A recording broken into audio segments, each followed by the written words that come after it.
A high school junior just won a national championship against full-grown professional athletes by the biggest margin the race has seen in over a decade. We will get to exactly how that happened. But first, you need to understand where this kid actually came from, because winning that title is honestly just the tip of the iceberg here. Justin, Texas, a small suburb northeast of Dallas, not a place with any history of producing world champions. Cooper Lutkenhaus was born on December 19, 2008, into a house where sport was never optional. His father, George, ran the 800 meters collegiately at the University of North Texas and now serves as athletics director for the entire school district. His mother, Tricia, was a two-time Texas state qualifier in the 4x400 relay, and she is also the principal at Northwest High School, the exact school Cooper attends. His older brother, Andrew, ran 150.04 as a high school senior and now competes for the University of Tulsa. This was a household built entirely around competition, and Cooper grew up playing 5 different sports in middle school, wrestling included, while obsessively studying Dallas Cowboys game film in his spare time. Long before anyone outside of Texas knew his name, this was a kid wired to compete at everything all the time. As a kid, instead of watching cartoons, Cooper had 800-meter races playing on a screen in the back of his classroom. He studied David Rudisha, the man who ran the fastest 800 meters in human history, and broke his races down frame by frame in slow motion. That habit shaped something track and field had genuinely never seen before. By 8th grade, he is already running 153 and 154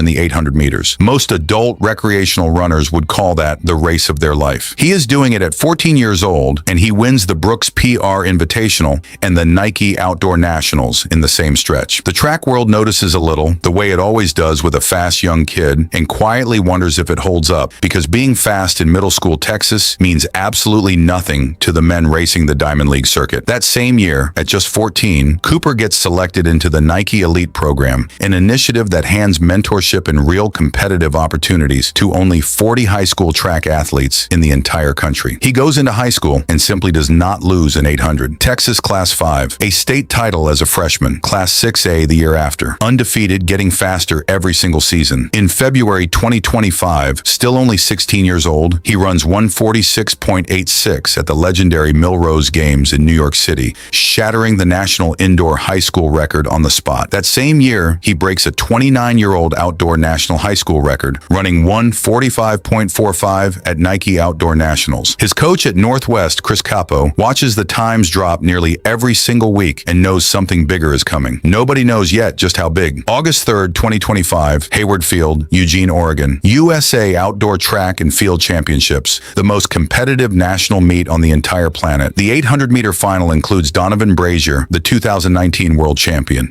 It includes Bryce Hoppel, the American record holder. It includes Josh Hoey, the reigning world indoor champion. These are not just good runners, these are the best Americans alive at this exact event, and Cooper Lutkenhaus, 16 years old, a high school student, lines up right beside them. With 200 meters to go, he is sitting in 7th place, dead last where it actually matters. Then the kick turns on. In his own words, that 200 to go mark has been his natural trigger point since middle school, drilled into instinct race after race, and it fires exactly on cue. He runs down Hoey, he runs down Miller, he runs down Hoppel. He cannot quite catch Brazier, who crosses first in 1:42.16, but Cooper crosses second in 1:42.27, a time that shatters the under-18 world record by a full 1.1 seconds, a mark that had stood since Ethiopian Muhammad Aman set it back in 2011. He crosses the line with both hands on his head, mouth wide open, completely stunned by what he just did to himself. That single race makes him the 4th fastest American in history at that distance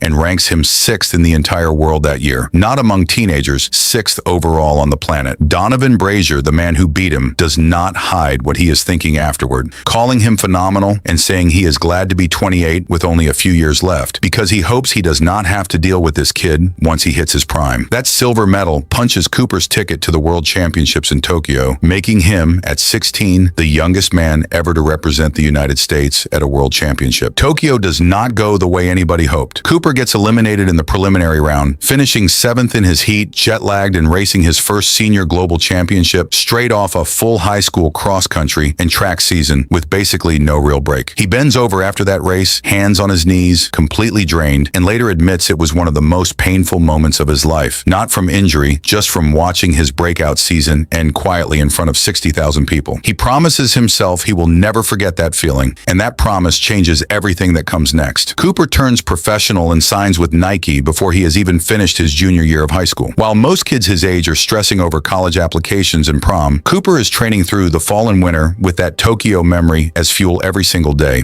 The work pays off fast. February 1st, 2026 Millrose Games, he breaks the under-20 world record in the 600 meters, running 1 minute 14.15. 13 days later, February 14th, he sets a new under-20 world indoor record in the 800 meters, running 144.03 at the ASICS Sound Invite. March 1st, he wins the USA Indoor Championship title outright in 146.68. National champion, still a high school student, 3 weeks out from the biggest race of his life. March 22nd, 2026, Torun, Poland World Athletics Indoor Championships. The field is stacked. Belgium's Elliot Creston had medaled at the previous 2 World Indoors. Spain's Mohamed Atawi had finished 5th at both the 2024 Olympics and the 2025 World Championships. Australia's Peter Bowl had run 142 outdoors. These are seasoned, world-class professionals, and Cooper Lutkenhaus, 17 years and 93 days old, has never won a senior global medal in his life. Creston leads at the halfway point exactly the way he always does in championship finals, controlling the pace the way experienced Belgians know how. Then Cooper makes his move on the 3rd lap. No hesitation, no looking back. He crosses first in 144.24. Gold. Creston takes silver in 144.38. Atawi bronze in 144.66. At 17 years and 93 days old, Cooper Lutkenhaus becomes the youngest individual world champion in the entire history of track and field, indoors or outdoors, breaking the record held by Mohamed Aman, who had won his own title at 18 years and 61 days back in 2012. He also becomes the youngest individual medalist of any kind in World Indoor Championship history,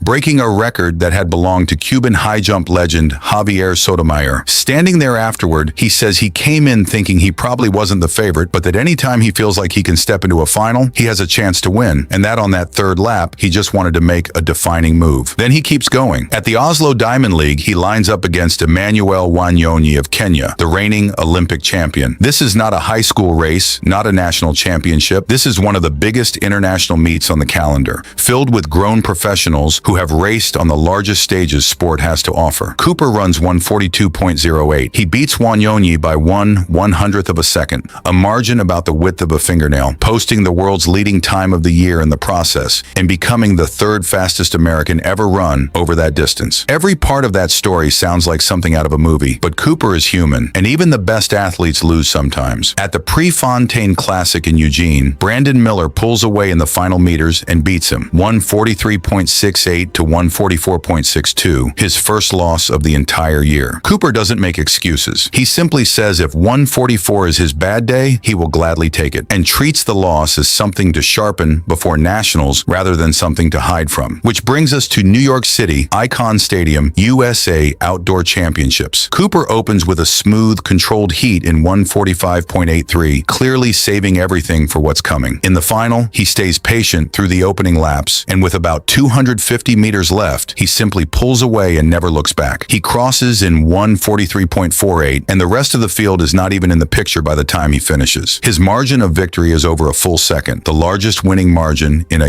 U.S. men's outdoor 800-meter final in 12 years. Wes Ferguson finishes second in 144.55, more than a second back. Hobbs Kessler, a 2024 Olympian, takes 3rd, and Donovan Brazier, the man who had beaten Cooper by just 11/100ths of a second the year before, in a final everyone still calls epic, doesn't even make it out of the semifinal round this time. That national title completes a goal Cooper set for himself before this season ever started, to win both the indoor and outdoor U.S. titles in the same calendar year, and he pulls it off while still carrying a full high school course load. Afterward, he rates his first full year as a professional a 9.5 out of 10, saying he only wonders what that missing half point could have been. So add it all up. 2 under-20 world records, 1 senior individual world championship, the youngest ever recorded, a win over a reigning Olympic champion by the smallest margin imaginable, a U18 world record that stood for over a decade before he touched it, a full sweep of the indoor and outdoor national titles in the same year. All of it stacked inside 12 months, while he was still doing homework on team buses, flying to Europe and back in time for regular classes, and hasn't even been to a homecoming dance yet, though he says he'll probably go to prom because his girlfriend wants him there. This was never one great race. This was a full calendar year of a 17-year-old quietly rewriting what anyone thought was possible at his age, one championship at a time. LA 2028 is still 2 years out, and by every account, this kid hasn't even peaked yet, so So the only real question left is whether Cooper Lutkenhaus keeps proving that age really is just a number, or whether the level ahead finally starts catching up to the talent. Drop it in the comments right now. Every single comment gets read, and as always, fast is a lifestyle. And if you rock with what we're doing here, go ahead and like and subscribe. I'd greatly appreciate it.